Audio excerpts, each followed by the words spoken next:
Can you hear me? There it is. It's back. All right, thank you. While they're coming up and getting seated, I just want to give you a refresher on what our format is this evening. You were able to collect cards as you came in to present questions. We have a couple of our esteemed colleagues in the audience collecting those. If you have a question, slip in your hand. If you will just raise it up for collection. I'm going to be reading, hopefully with great success, I'm going to be reading the questions, and then amongst our panelists, they will decide who is best suited to answer your questions. Maybe multiple people on the panel will answer your questions. So again, thank you for being here tonight. Thank you for presenting your questions.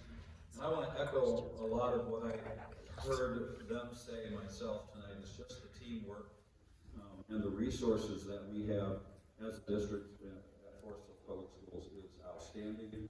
And as David pointed out, not always common across other school districts around the state or the country. So we're all very proud, including myself, to be a part of this school district, to be able to be part of the solution that sometimes students need.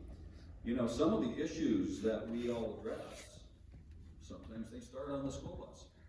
And so we too lean on them to talk about issues that come up. So let's get started then with our questions. First, right out the gate, this question is from a middle school family.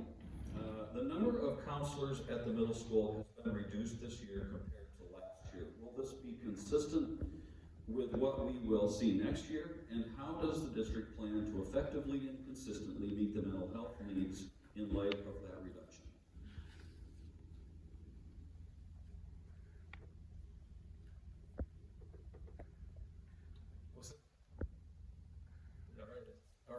Since I'm the middle school principal, I will take that question.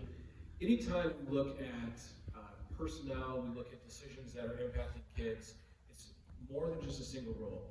But I understand where that question comes from because each day I walk alongside of our middle school students. I see some members of our NHMS Husky crew here, so I'm very appreciative of that.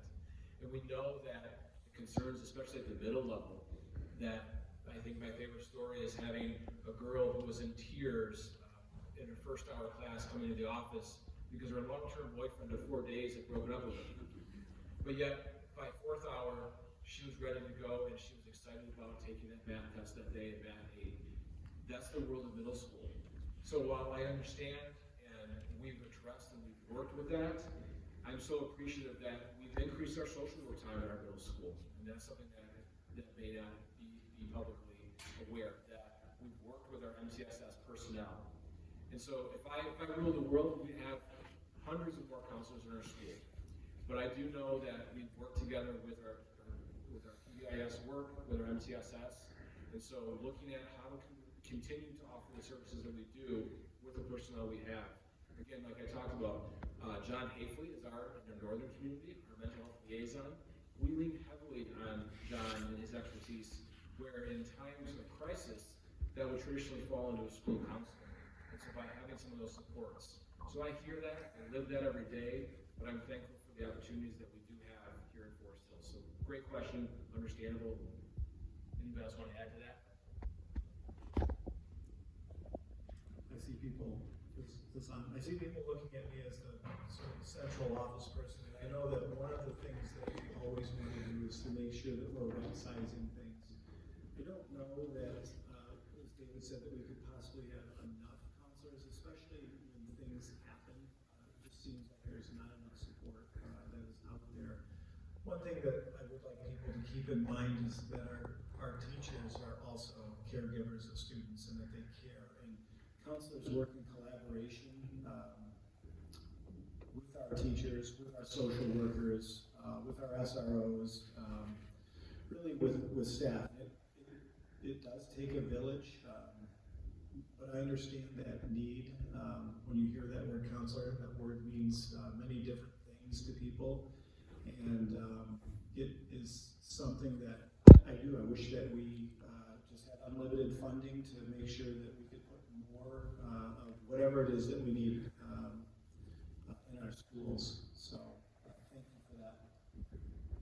This next question comes from an elementary family. It's a two-part question. Are there any social media specific initiatives planned or in flight for not only students but parents too? And the second question is, are there any opportunities for parents to get involved or help with your mental health support initiatives?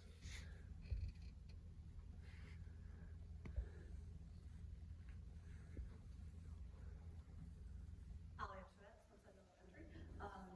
I would say at this point in time, at least at Forest, we really don't see a lot of social media impact on our students and on school itself. I don't know if others have been aware of any, but we don't see a lot of that at the elementary level, thank goodness.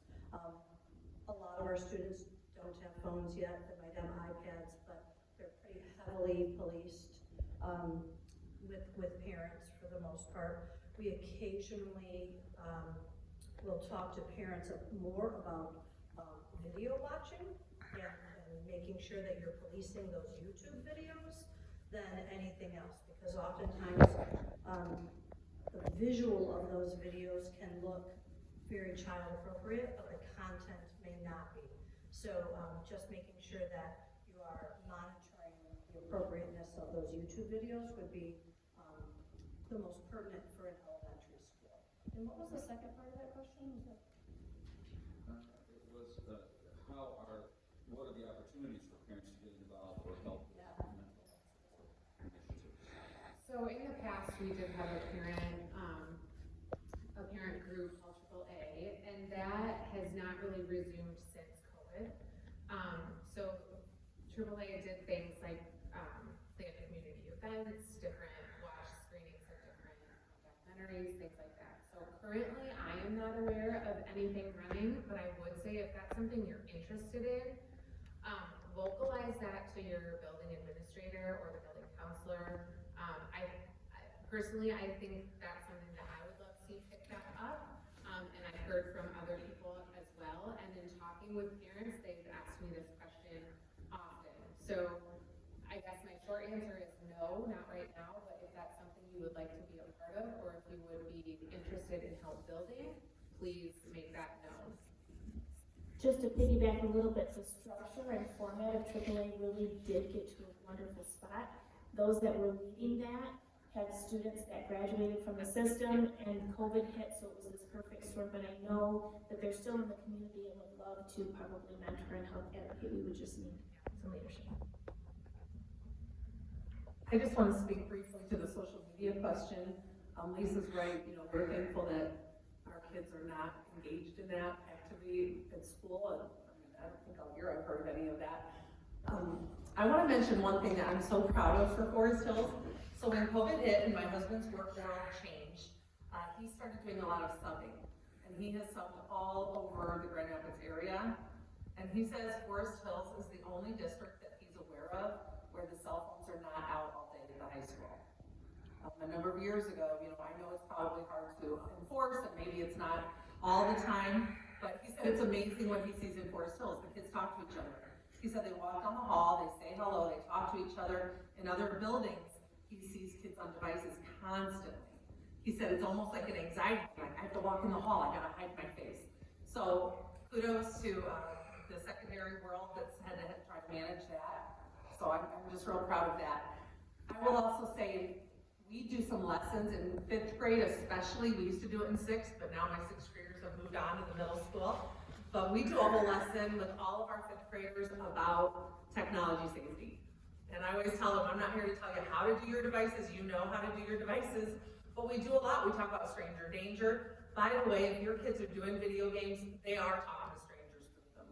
I'll ask the class, raise your hand if you've ever had someone you didn't know talk to you through a video game, and pretty much every hand will go up. Doesn't mean it's always a problem, but we try to coach them, just like if you met a stranger at Meyer and they were inappropriate with you, you would go away and you would report it. So we try to teach them how to navigate some of that and how to use those things for good and for learning and for tools rather than trouble. So it's a lot. It's a parenting educator challenge of our generation, but we're in there with you, and we do try to start teaching them at a young age. I've taken that even more now down to 4th grade, and we really do try to do what we can at the school to help educate the kids, including sending cell phone contracts home and technology contracts. So if you want one of those, contact, your kids might not be happy, but you can contact us, and we can email you one, just as a tool that you can use at home. Good, thank you. Next question comes from a high school family. Is the district committed to sharing as much information as possible when incidents occur? Or does the district tend to use confidentiality as a mechanism through which to avoid difficult community conversations? I'm the only high school person at the moment. From a counseling perspective, I guess that question can be interpreted in a couple of ways. I'm looking at that from an individual, and I work with individual students and individual families.